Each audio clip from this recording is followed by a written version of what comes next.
Oh man, coming up next, an interview with a true legend. I've been wanting to get this one for a long time because he's one of the greatest voices of any era, not to mention one of the greatest lyricists and producers. And he has some legendary stories behind today's songs.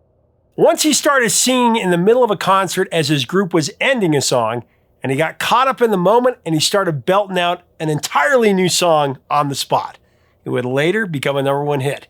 Then there's another song that he recorded as a slow bluesy number, got released, it was being played on the radio, and then all of a sudden one night he got a phone call at 3 a.m. It was the head of the label who said, "I just figured out that you need to re-record your new song with a faster tempo." Problem was, he wanted it to come into the studio right then. So he did it at 4 a.m, and sure enough, the song became a smash. There's so many great stories, and the interview's coming up next on Professor of Rock. Hey, music junkies, Professor of Rock, always here to celebrate the greatest artists and the greatest songs of all time, especially today. You know, if you've seen Back to the Future as many times as I have, you're going to want to subscribe to this channel of deep musical nostalgia. Make sure to subscribe. Make sure to be a part of our community as well at professorofrock.com.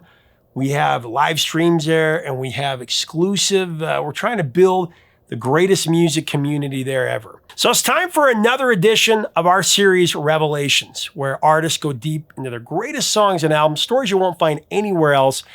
And I tell you, today, I've got an interview with one of the all-time greats, a voice that my dad raised me on. My dad started my rock education with two subjects, the Beatles and Motown. And he started me, speaking of Motown, on Smokey Robinson. Smokey's voice became the soundtrack of my youth.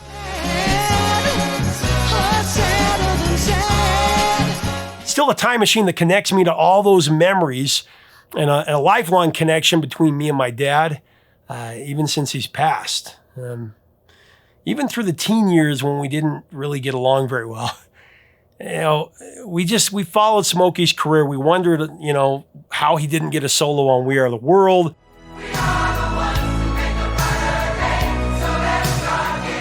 We also celebrated his big comeback in 1987 when, you know, he hit the top 10 again with Just to See Her, and he bought the album. It was great.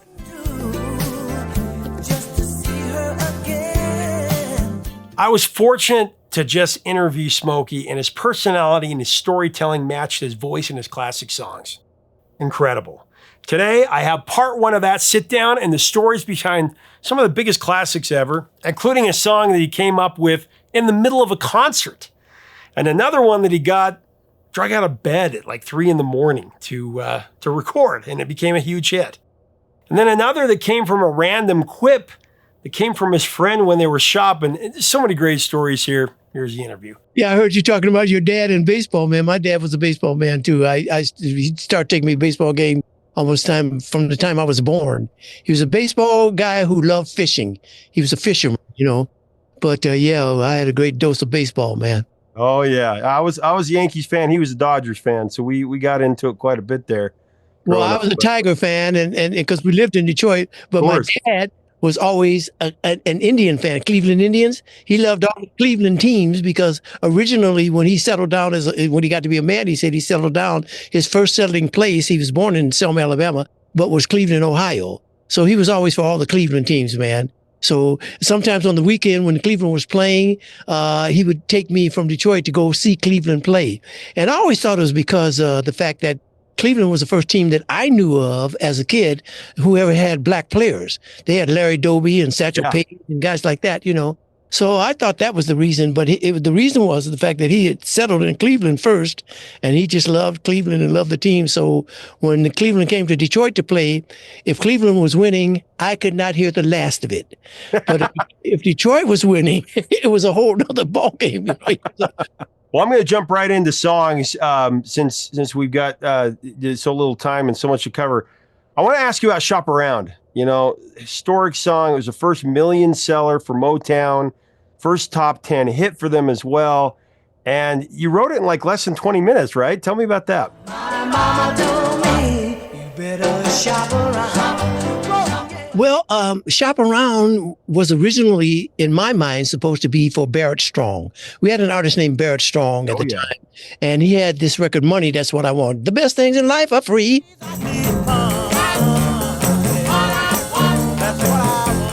So Barry came to me and said, hey, man, I want you to do an album on Barrett. So I said, okay, great. I'd love to do an album on him. The first song that I wrote for that album was Shop Around, because I was thinking, well, what do you do with money? You know, you shop, you know. So I wrote Shop Around, and Shop Around was one of those songs that just flowed out. It just was almost like it was waiting for me to write it or something, because it just flowed out. And in about 20 or 30 minutes, I was done with it. And I was very excited about it. And I went and showed it to Barry. You better shop around. Oh, yeah, you better. And he started playing it on the piano and everything like that. And then he said, man, I want you to sing this rather than Barrett. So I said, no, man, I wrote this for Barrett. He said, no, man, you go in the studio and record this on You and the Miracles, because I like your voice on this. So I did. And I recorded it bluesy, like Barrett Strong was a bluesy singer. So I recorded it bluesy. Just because you become a young man. And then I had the piano rolls, blah, da, da, da, da, da, da, all that. When I became of age, my mother called me to her side. And we put the record out. The record's been out and on the radio for at least 2 weeks. One morning, 3 o'clock in the morning, my phone rings. Okay, so I pick up the phone. I said, hello. And it's Barry on the other. He said, hey, man, it's me, Barry. I said, yeah, man, I recognize your voice. He said, what's going on? I said, what's going on, man? It's 3 o'clock in the morning. I'm asleep. That's what's going on. I said, what's going on with you? He said, Shop Around won't let me sleep. I said, what you mean, man? He said, you did the wrong treatment, man. He said, it's a great song, but you messed it up. You did the wrong treatment and you didn't do it right. So I'm going to do it over again.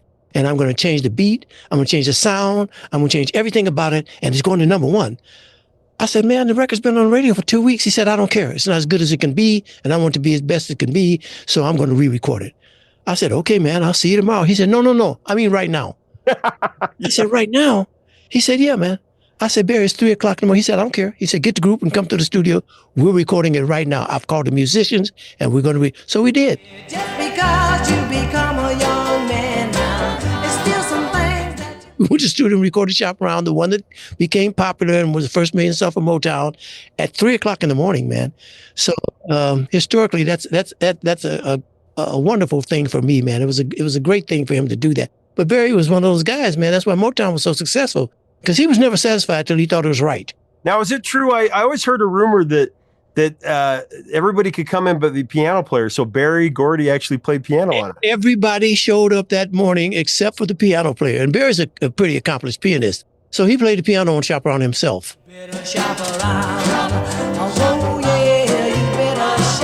All the other musicians came and we came. And like I said, man, the rest is history. Well, you really got a hold on me. Tell me about how Sam Cooke inspired the composition of that song.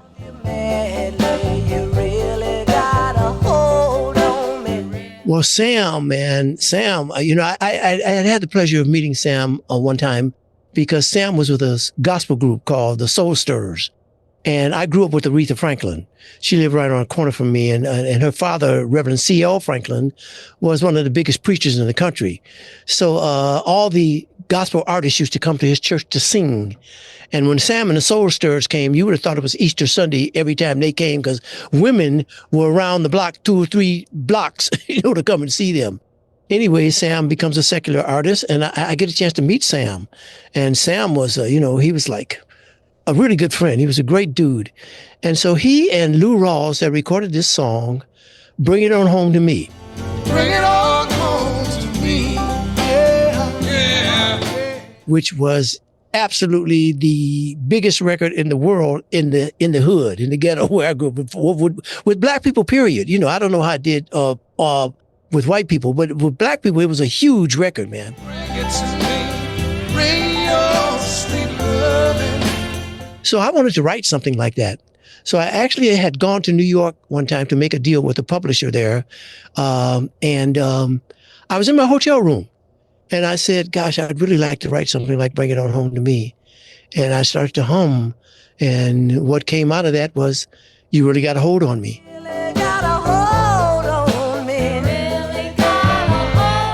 So it was a really successful song for us, but it was inspired by Bring It On Home to Me.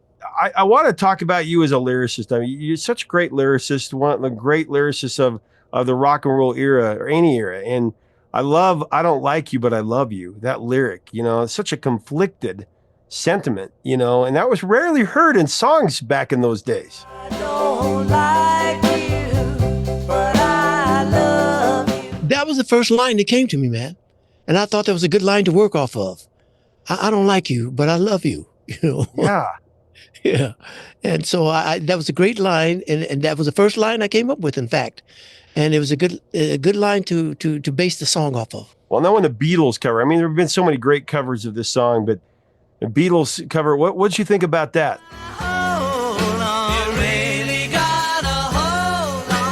What did I think about that? I thought, yippee! Ooh, how wonderful this is. No kidding. That's what I thought about it. But, I had known the Beatles. I met the Beatles before they became the Beatles, because the Beatles and I were doing a tour in the UK, and we played Liverpool. And many times when you play the concerts, the promoter after the concert that night will take you to the end club in that town, Yeah. So he took us to this little club in Liverpool, man. And it was a little basement club, and the Beatles were there and they were singing, So we got a chance to meet them then. But for them to become the Beatles, you know what I mean? And to record my song. Another day here. Now, the Beatles happen to be some of the greatest songwriters in the history of songwriting.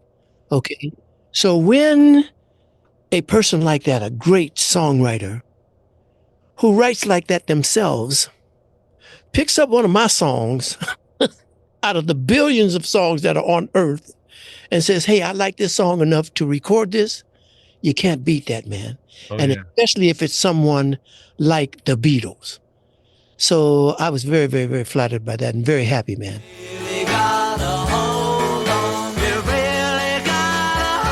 Well, Ooh Baby Baby, tell me about the accidental origin of that song. This is such a great story.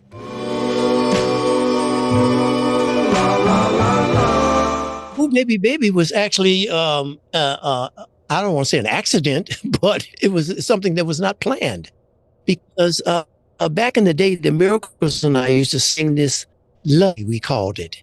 And it was 4 songs, and we closed that medley out with a song. There was a group called the Schoolboys that love medley out with their song, Please Say You Want Me To. You want me to be. And one night we were singing in Washington, D.C. at the Howard Theater, and we get to the end of that love medley, and we're singing Please Say You Want Me To. And this girl comes up, and she grabs my hand from, and I start singing to her. I say, ooh, baby, and then, ooh, baby. And the group heard me, and we were so akin and so in tune with each other. Those guys, man, just started to harmonize with that. Ooh, baby. And the people went crazy.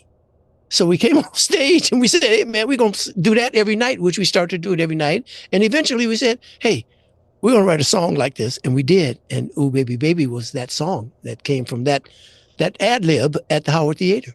Ooh, baby, baby. Gosh, I love that. Just kind of just happened, spontaneously. Yeah, right just there. Spontaneously. There it was.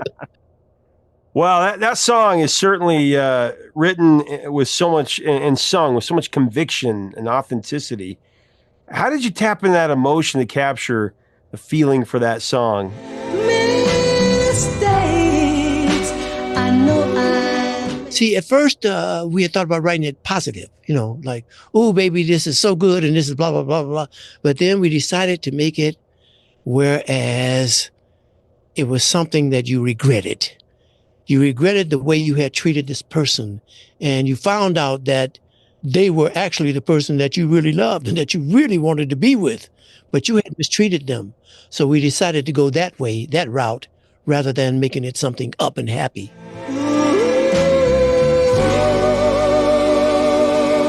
Well, I second that emotion. This one's got a great story too.